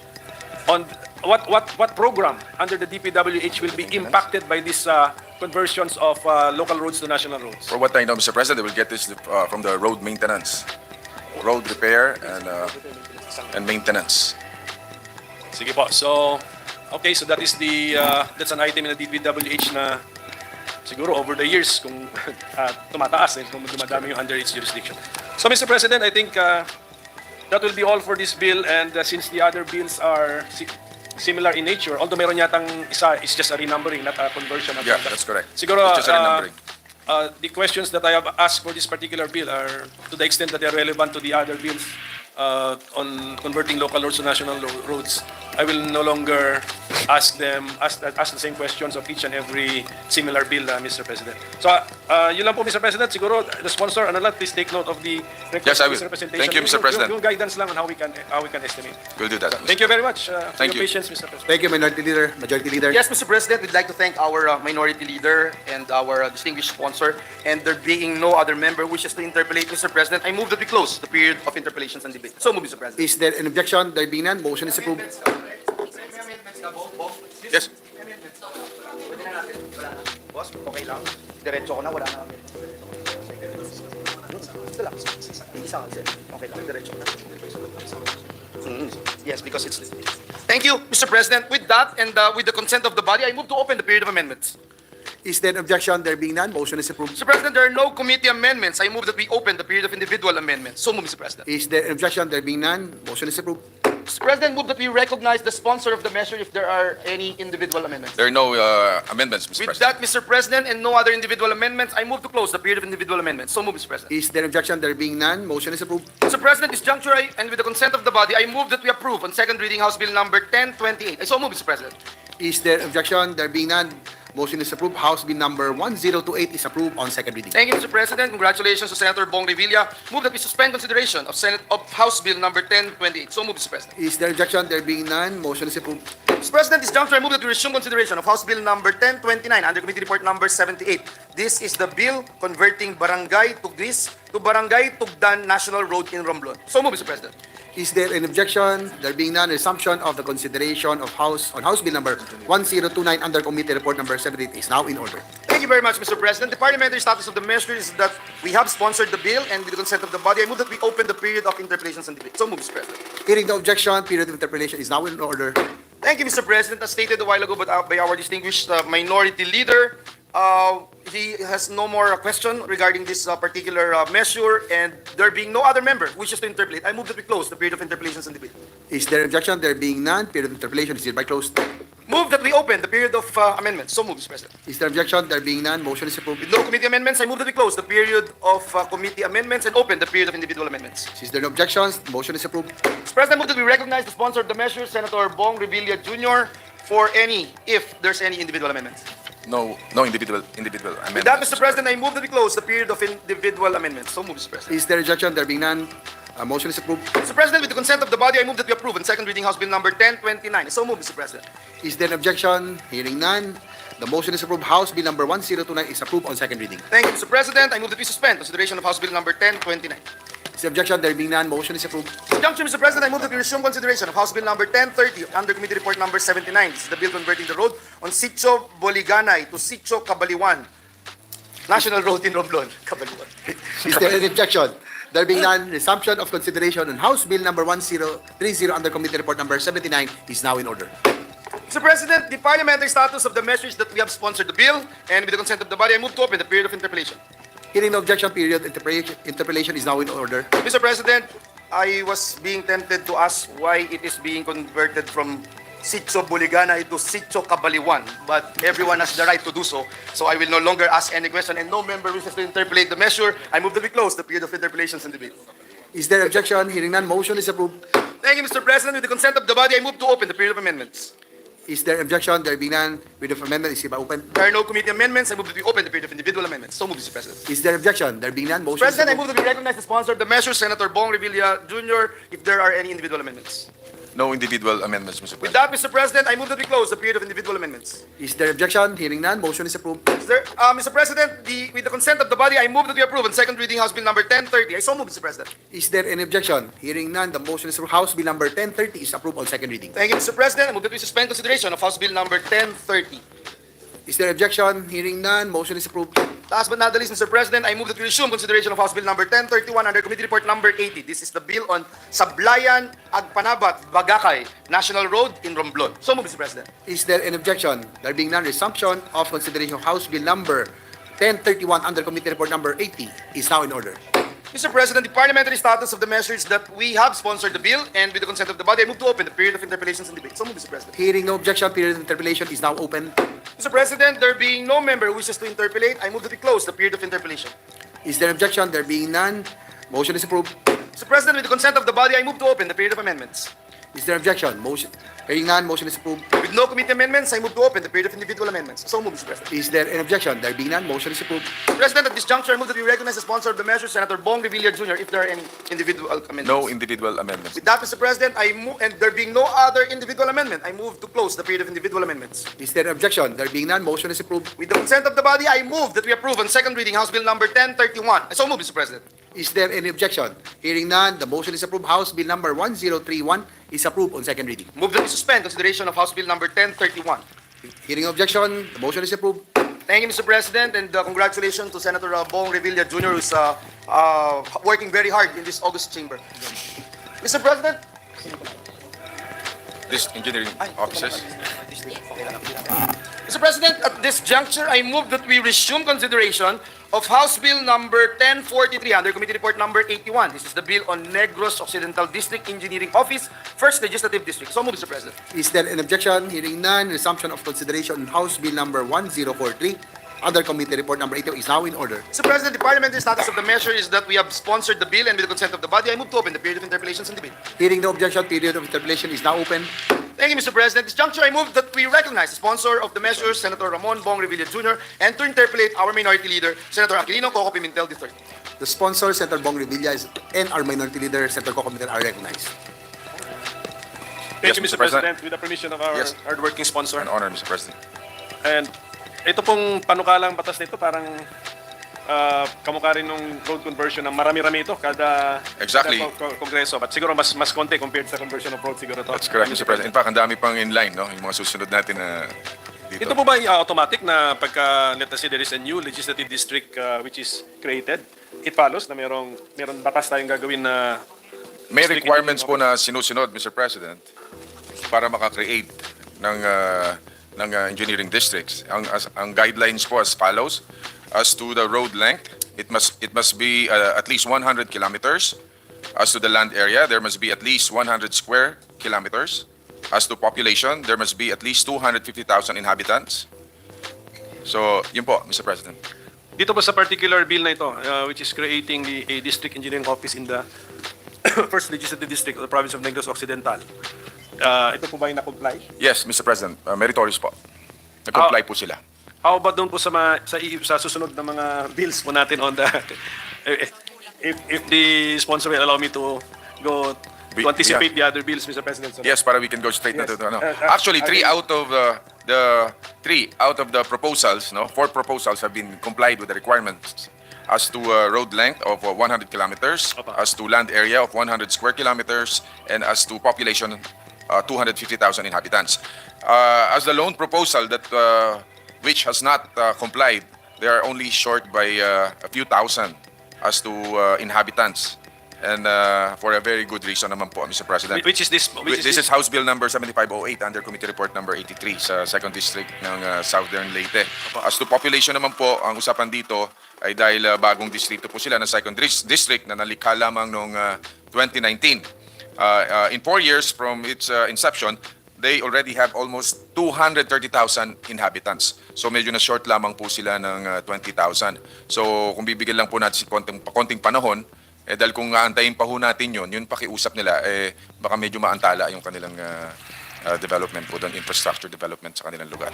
In due time, ano? They Yes, will- Mr. President. Siguro in 1 year, 2 years, maaabot din naman po. Kasi nila yun. I'm sure meron pong time lag yan. If you create by law a district engineering office, from experience, ano ang time lag that we already have in reality a functioning district engineering office after how many months po from the laws enactment?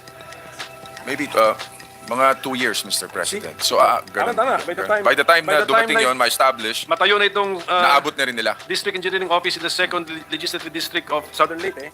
By that time, Na-achieve na rin compliant nila na po yung, sila. na-comply na That rin is po nila that's a yun. different House Bill number 7508. So since we have already answered the question for that bill, Mr. President, hindi na po tayo mag-interpolate po doon. So it looks like, and I'm glad that the DPWH seems to be stricter when it comes to recommending Yes, actually, they're or very strict. agreeing to the creation of district engineering offices, Mr. President. That's correct, Mr. President. Ano bang epekto po nito? When we create a new district engineering office, ano epekto? How is life going to be easier or more convenient in that particular place, Mr. President? Mas mabilis ang access nila sa services, no? Pag meron sila sariling engineering districts and yeah, mas mabilis yung response. May sarili silang Ito pong budget. district engineering office ay bibigyan ng mga equipment, ganun po ba yan? That's correct, Mr. Kanya-kanya. President. May kanya There are no two district engineering offices sharing no. sharing equipment? No, Mr. President. Magkakaroon sila ng sarili nilang So- MOEs or something. Personnel, Plus kaya staffing mas pattern. mabilis po That's ang galaw nila Which sa leads me to my next question, which is the budgetary impact. For every district engineering office we create, what is Budgetary- our expected budgetary impact, Mr. President? Yeah, budgetary requirements for additional DEO, Mr. President. Personal services is 28,449,000.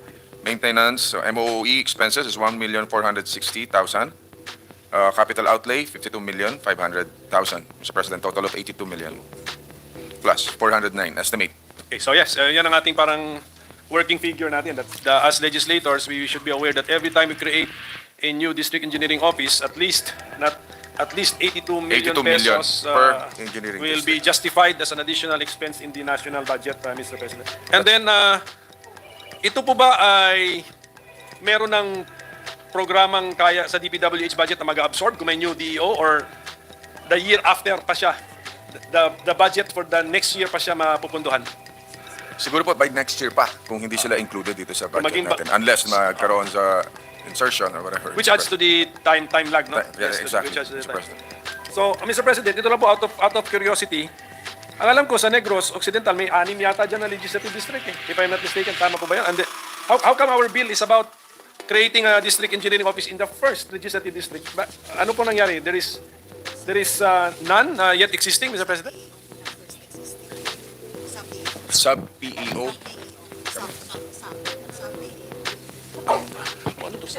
Bali, ang kine-create po natin, Mr. President, is sa sub-DEO. DEO. Ng first DEO. Meron pa lang. So, okay, Mr. President, so maybe our title needs to be, the title gives us the impression that we are creating a district engineering office. We are actually creating a sub-district engineering Creating a office. sub-DEO. Dapat may subtitle. Can I ask for a minute suspension? A minute Mr. President? suspension, Mr. President. Yes. So, So, Mr. President, the parliamentary situation is that this representation was interpolating on the matter of this House Bill number 1043, an act creating a district engineering office in the first legislative district of the province of Negros Occidental and appropriating funds therefore. Given the fact that it may be a sub-district engineering office that we are really creating, with the permission of the sponsor, if I can ask for the deferment of the consideration. With that, Mr. President, the majority leader is not yet here, so the SP will suspend. Okay, thank you. Suspend the Session suspended.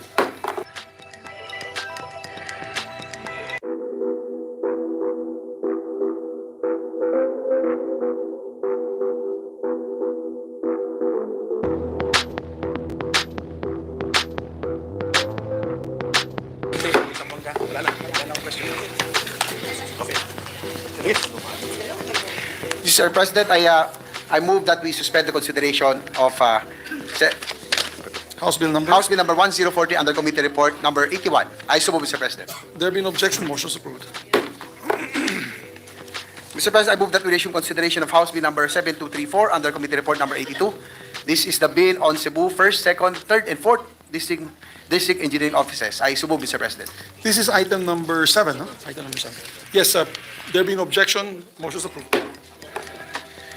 Mr. President, parliamentary status of this bill is that we have sponsored a measure with the consent of the body. I move that we open the period of interpellation. There being no objection, motion is approved. Mr. President, I move that we recognize the sponsor of the measure, Senator Bong Revilla, and to interpolate our minority leader, Aquilino Cocumentel. No more. Since there are no more, the minority leader said that... We will thank no the minority longer leader for no longer interpolating. So may we close the period of... Yes, interpellation? Mr. President, there being no other member who wishes to interpolate, I move that we close the period of interpellation. There being no objection, motion is approved. Mr. President, with the consent of the body, I move to open the period of amendments. There being no objection, motion is approved. With no committee amendments, I move that we open the period of individual amendments. There being no objection, motion is approved. I move that we recognize Senator Ramon Bong-Revilla for individual amendments. No individual amendments. No amendments, so No therefore amendments. we should close the period of amendments, Majority Leader. Yes, with no other individual amendment, I move to close the period of individual amendments. There being no objection, motion is approved. Mr. President, with the consent of the body, I move that we approve on second reading House Bill number 7234. I so move, Mr. President. There being no objection, motion is approved. House Bill number 7234 is approved on second reading. I move that, Mr. President, I move that we suspend consideration of House Bill number 7234. There being no objection, motion is approved. Mr. President, I move that we resume consideration of House Bill number 7508 under Committee Report number 83. This is the bill creating the District Engineering Office in the 2nd Legislative District of Leyte. I so move, Mr. President. There being no objection, motion is approved. Mr. President, the parliamentary status of this bill is that we have sponsored the measure with the consent of the body. I move to open the period of interpellation. There being no objection, motion is approved. Mr. President, I move that we recognize the sponsor of the measure, Senator Bong-Revilla. And we'll ask, there's no interpellation. Since the minority leader said that he will no longer interpellate, therefore, I move that we close the period of interpellation. There being no objection, motion is approved. Mr. President, with the consent of the body, I move to open the period of amendments. There being no objection, motion is approved. May we ask the sponsor if there are any amendments? No amendments, Mr. President. Therefore, let's close the period of amendments. Your Honor. Yes, Mr. President, since there are no more individual amendments, no committee amendments, I move that we close the period of amendments. There being no objection, motion is approved.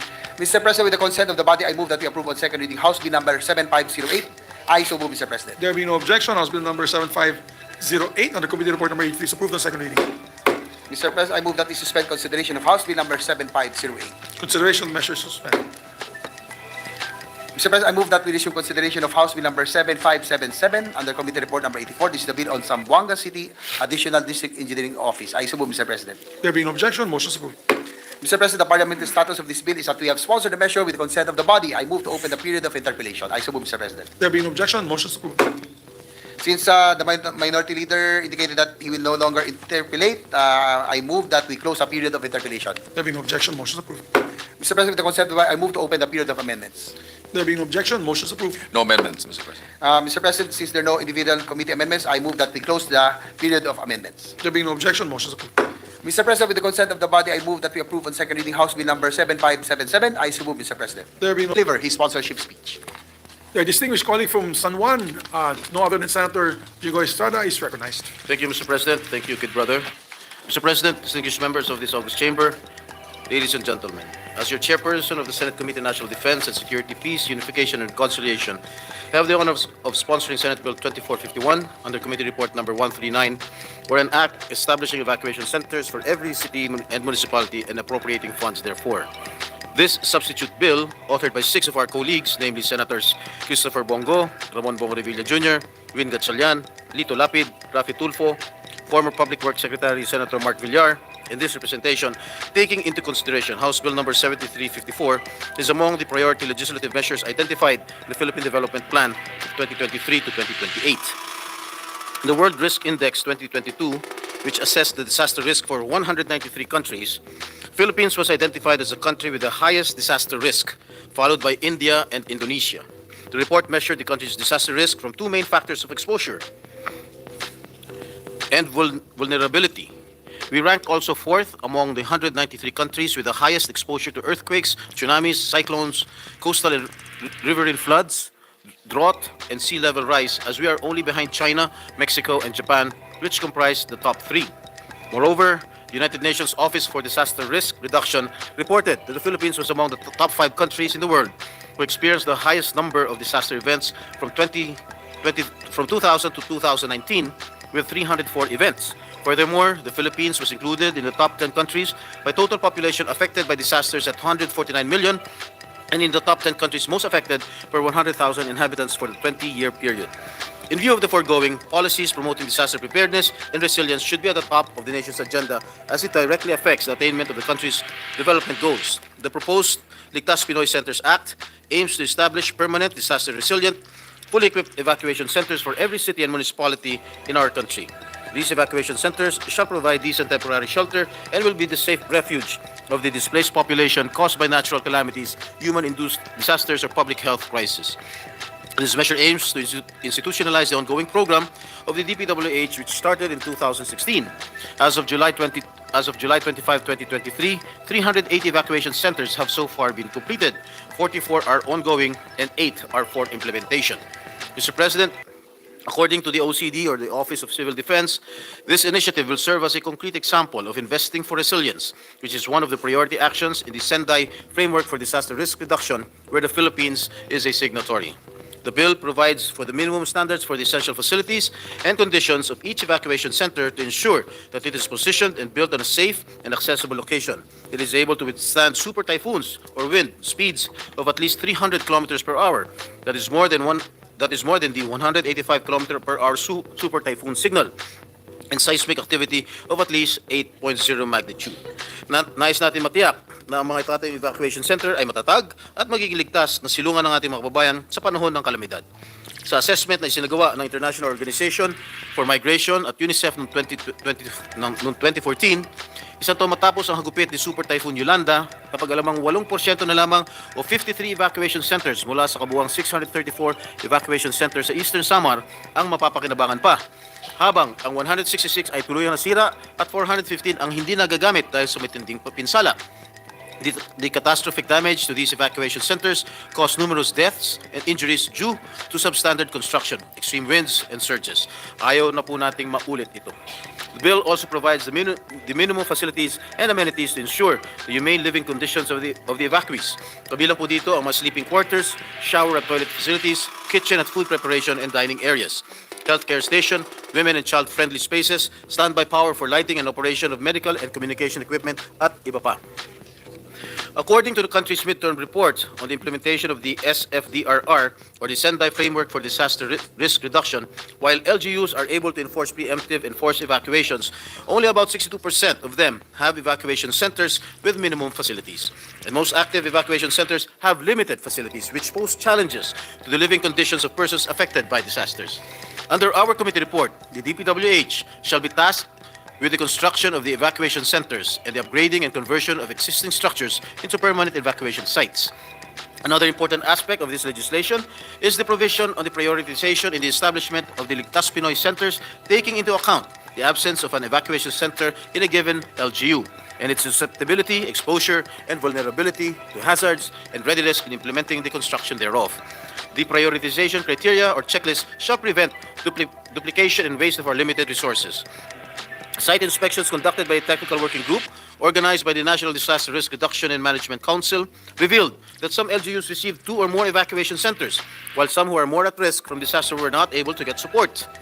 As seen in this map of the Bicol region provided by Agap Banta, a network of NGO and disaster risk reduction experts, there are a number of municipalities with high to very high risk, that is shown in the red color, and even those with moderate risk, shown in yellow, which do not have permanent evacuation centers, while municipalities with very low to low risk already have theirs. Kailangan po natin ng isang maayos na sistema na siyang tutukoy kung anong bayan ang siyang pinakangailangan at dapat unay mabigyan ng suporta sa pagkakaroon ng sarili nilang evacuation centers. The evacuation centers will then be turned over to the LGUs, who shall be in charge of the maintenance, operation, and management of such. Local governments may prescribe guidelines on the utilization of the structures, perhaps as civic centers or as multipurpose buildings when they are not used during disasters. Finally, construction of permanent evacuation centers addresses the frequent disruption of learning of our students, as classrooms were usually the go-to sites for displaced families affected by disasters. This is still the practice despite the enactment of Republic Act No. 10821, or the Children's Emergency Relief and Protection Act, last May of 2016, which provides that classrooms may only be used as evacuation centers as a last resort, and only in cases where there is no other available place or structure which can be used as a general evacuation center may a school or child development center be used as an evacuation center. As cited under the Philippine Development Plan, 35,648 classrooms in 11,522 schools in the country have been used as temporary evacuation centers, thus displacing or suspending the teaching or learning activities in them. Nung nag-alboroto ang Bulkang Mayon sa Albay nitong Hunyo, humigit kumulang 20,000 katao ang lumikas at marami sa kanilang sumilong sa mga silid-aralan sa iba't ibang paaralan. Dahil dito, maraming klase apektado. Pinilit ng ating mga guro na ipagpatuloy ang pagtuturo sa kanilang mga estudyante sa mga village halls, chapel, gymnasium, garden at maging sa ilalim ng mga puno. Sa Mayon Volcano Bulletin na ilabas ng PhilVox Ngayong araw, nananatiling nakataas ang Alert Level 3 sa Albay. Ayon naman sa pinakahuling ulat ng NDRRMC, 20 eskwelahan at 290 classrooms ang ginamit bilang mga evacuation centers. In light of the human toll and devastation brought about by more frequent and more intense natural calamities caused by our rapidly changing climate, it is imperative that we have permanent evacuation centers which will not only offer sanctuary for the affected families during the onslaught of the disaster, but also provide them shelter while rebuilding their homes. It is imperative that we have these structures built and ready, as we do not know when the so-called the big one will happen or when another Yolanda will cross over our islands. Ang nakakalungkot po dito, ang mga mahihirap ang tinatamaan at ang palagi napupuruhan sa pagragasa ng mga kalamidad. This representation humbly asks the support of our dear colleagues in passing this important legislation that aims to enhance our existing disaster resilience mechanism, significantly strengthen our disaster prepared and response, and ultimately save lives of our countrymen when disaster strikes. Thank you, Mr. President. Thank you very much to distinguished colleagues, Senators. Thank you, Mr. President. Next to co-sponsor the measure is Senator Bongo. I move that he be recognized. Our distinguished colleague from Davao, Senator Christopher Bongo is recognized. Mr. President, I rise to co-sponsor Senate Bill 2451 or the proposed Ligtas Pinoy Centers Act. I congratulate the sponsor, Senator Jingo Estrada, for coming up with a comprehensive bill that seeks to establish safe, permanent, and dedicated evacuation centers in every city and municipality in the country. It will also be responsible for providing the immediate assistance and basic needs for our evacuees of people displaced from their homes due to disasters, calamities, and other emergency events. Bilang isa sa mga author ng panukalang batas na ito, importante po na mayroon tayong nakahandang maayos at malinis na evacuation center sa buong bansa dahil maaaring mangyari ang sakuna sa anumang oras. Tinatamaan nga ng bagyo, tinatamaan na po ng bagyo, mga kababayan natin, nagsisiksikan pa sa mga temporary shelters, kasama na po dito yung mga vulnerable individuals like children and senior citizens. Nakakaawa ang ating mga kababayan. Sa kaikot ko po sa buong Pilipinas, mga nasunugan, tutok ng bulkan, lindol, bagyo, sunog, no? At buhawi. Kadalasan dyan ay dinadala sa mga evacuation centers at talagang kawawa yung mga kalagayan nila. Walang komportableng higaan, walang comfort room na malinis, mas vulnerable sila sa sakit, lalong-lalo na yung mga bata na walang komportableng mahigaan man lang, pahingahan.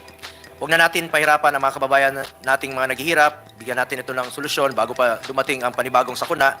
Bilang isang senador na first-hand witness ko talaga sa kakaikot ko po sa buong bansa. Nakita ko yung kalagayan ng mga kababayan natin na napipilitang lumikas sa mga hindi angkop na lugar gaya ng basketball court, covered court, eskwelahan, na naantala pa po ang pag-aaral ng mga bata dahil nagagamit po yung eskwelahan bilang evacuation centers, plaza, minsan sa gymnasium at iba pang pansamantalang masisilungan. Hindi lamang ito nakaka-apekto sa kanilang kalusugan at kaginhawaan, kundi sa kanilang kabuhayan po sa kanilang komunidad. Naantala rin ang pag-aaral ng mga bata tuwing nagagamit po ang eskwelahan para sa evacuees. Kaya dapat sana mayroon tayong nakandang permanenteng evacuation centers na may malinis na sanitation at komportableng mahigaan at matutulugan at may maayos na comfort room. At mas maagapan natin silang magkasakit. Dapat may sapat na emergency packs tulad ng maayos na tulugan, tubig, gamot at iba pang mga relief goods na nakahanda na ito kahit wala pa yung sakuna. Matagal ko na po itong sinusulong, Mr. President. Now is the best time for us to be ready for any calamities and emergencies. With that, I reiterate my intention to co-sponsor this measure. Thank you po, Mr. President. Maraming salamat. Thank you very much, Senator Christopher Bongo. Yes, Mr. President, next to co-sponsor the measure is Senator Win Gatchalian. I move that he be recognized. Our distinguished colleague from the city of Valenzuela, no other than Senator Win Gatchalian is recognized. Thank you, Mr. President. Mr. President, esteemed colleagues, I stand before you today to co-sponsor the Ligtas Pinoy Centers Act, a proposed measure that has the potential to save countless lives and mitigate the impact of disasters on our nation. This bill, aptly named, is a testament to our commitment to safeguard the lives and well-being of our people in the face of adversity. We cannot deny the reality of our nation's vulnerability to natural calamities and disasters. Sino mang makakalimot sa gupit ng bagyong Yolanda, pagputok ng bulkan Pinatubo at pagyanig ng mga lindol. The Ligtas Pinoy Centers Act seeks to establish evacuation centers in every city and municipality across the Philippines. These centers will serve as beacons of hope, providing immediate and temporary accommodation during times of calamity and disaster. This proposed measure is not just about providing a roof over our citizens' head. It sets forth stringent standards to ensure the safety and dignity of those who seek refuge in these centers. It mandates the structural integrity of these buildings, ensuring they can withstand the forces of nature. It demands proper facilities, sanitation, and food safety measures to protect the health and well-being of our people. Further, this proposed measure places a significant emphasis on the role of the National Disaster Risk Reduction and Management Council in prioritizing the local government units that are in dire need of new evacuation centers and those that require upgrades and conversions. It will also underscore the LGU's vital role as they bear the primary responsibility for the operation, maintenance, supervision, and overall management of these evacuation centers. Mr. President, imagine the Philippines where every city and municipality has a place where people can turn to when disaster strikes. A place where mothers can find solace for their children, where the elderly can find comfort, and where our communities can rebuild together. This is the vision we aspire to. This is the vision we aspire to with the Ligtas Pinoy Centers Act. Hindi maitatanggi na napakahalaga ng mga permanenteng evacuation centers sa ating bansa. Ito'y hindi lamang mga gusali, ito'y mga tahanan ng pag-asa. Sa mga oras ng kalamidad, ito ang mga lugar kung saan tayo ay maaring makahanap ng kanlungan at proteksyon. Ang mga evacuation center ay hindi lamang mga dingding at bubong. Ito ay mga simbolo ng pagkakaisa, pag-aalaga at pagmamalasakit ng isa't isa. To end, allow me to express my gratitude to the sponsor of this bill, Senator Jinggoy Estrada, and to my fellow co-authors, Senator Javier Cito, Senator Jinggoy Estrada, Senator Christopher Bong Go, Senator Lito Lapid, Senator Bong Revilla, Senator Rafi Tulfo, Senator Mark Villar, for their collective insights in drafting this important measure. Sa pagpasa ng panukalang batas na ito, matitiyak natin na ang bawat Pilipino ay may lugar na mapupuntahan sa panahon ng pangangailangan. Hindi natin hayaan ang isa't isa na malubog sa baha, maiwanan sa gitna ng kalamidad o mawalan ng tahanan. Tungo sa mas handang bansa, tungo sa mas protektadong mamayan, isabatas natin ang panukalang ito. Thank you, Mr. President, esteemed colleagues. Thank you very much, distinguished colleagues. Senator Gatchalian. Yes, Mr. President, last to co-sponsor the measure is Senator Ramon Bong Revilla. I move that he be recognized. Our distinguished colleague, Senator Ramon Bong Revilla of the great province of Cavite is recognized. Thank you, Mr. President. It is my honor to co-sponsor Senate Bill number 2451 under Committee Report number 139, which aims to establish evacuation centers to serve as immediate and temporary shelters for people displaced from their homes in times of disasters, calamities, or other emergency events that pose imminent danger to life and property. Sa katunayan nga po, ang lindol na yumanig nitong taon sa Turkey at Syria ay gumulantang sa buong mundo. This serve as an eye-opener, isang kagimbal-gimbal na babalang walang lugar ang pagkikipit balikat sapagkat walang pinipiling oras o lugar ang bawat kalamidad. Bilang chairperson ng ating Committee on Public Works, nakapagpatawag po tayo ng ilang mga pagdinig na ang pakay ay siguraduhin ang katatagan ng mga pampublikong istruktura bilang paghahanda sa nakaambang mga sakunang hindi malayong humagupit din sa atin. Ngunit kagaya nga po ng aking nasasambit sa ating mga pagdinig, ensuring the structural integrity of our infrastructures is one thing. Providing our countrymen safe refuge in times of crisis is another. Mahalaga rin pong masiguro natin may ligtas na istrukturang matatakbuhan ng ating mga kababayan sa kaganapan ng lindol o anumang mga kalamidad.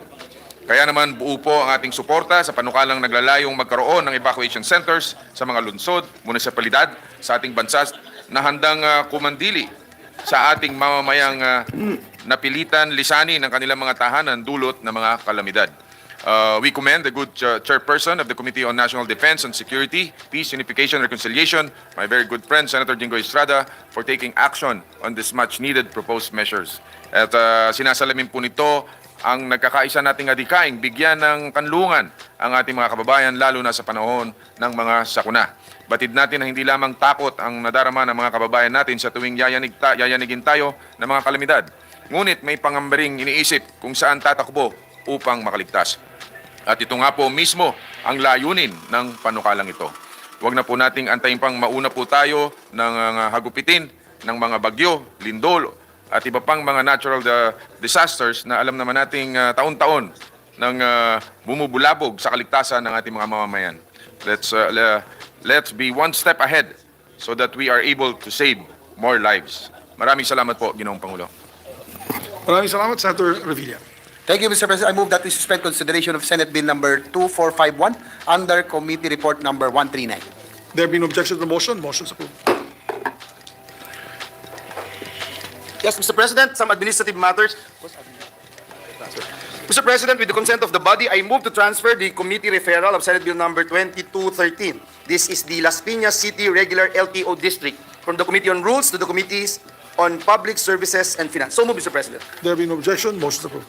Thank you, Mr. President. With the consent of the body, I move to transfer the committee referral of Senate Bill number 1984. This is the Tabayon National High School from the Committee on Rules to the Committees on Basic Education and Finance. So move, Mr. President.